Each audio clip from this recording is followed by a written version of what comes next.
In various pathologic or physiologic states, blood flow through the heart becomes highly disorganized or turbulent. And we can see that in this picture here, that laminar flow or normal blood flow just going through the vessel here, this is normal, as opposed to this turbulent flow, where as you can see, the blood is kind of moving in a chaotic rhythm based on the space that's limited from this outpouching here and here.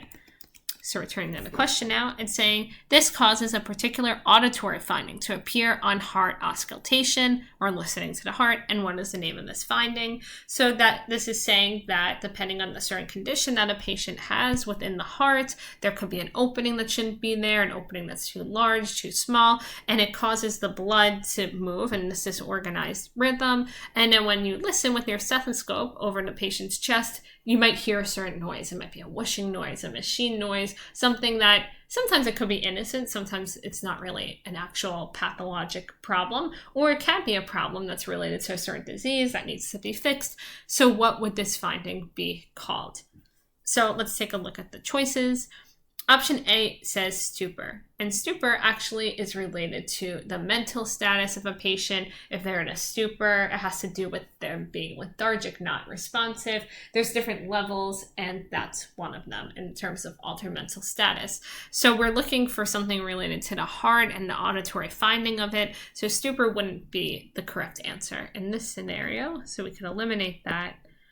Option B says murmur, and a murmur would be what this is. A murmur is a cardiac finding. It would be something that you would auscultate, and this is the scenario where you would auscultate it in this disorganized, turbulent scenario having to do with blood flow not flowing correctly as it should, and this is why you hear a murmur.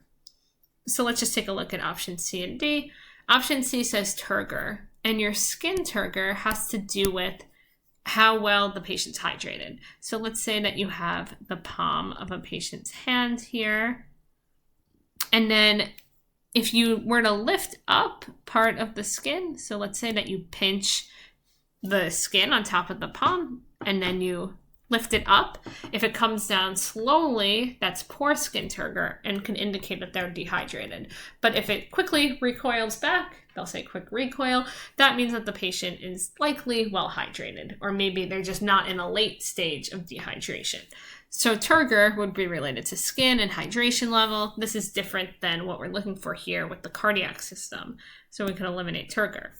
And Gerldur is actually a pop culture reference and not related to cardiology either. So we can eliminate option D. And that leaves us with option B, the murmur.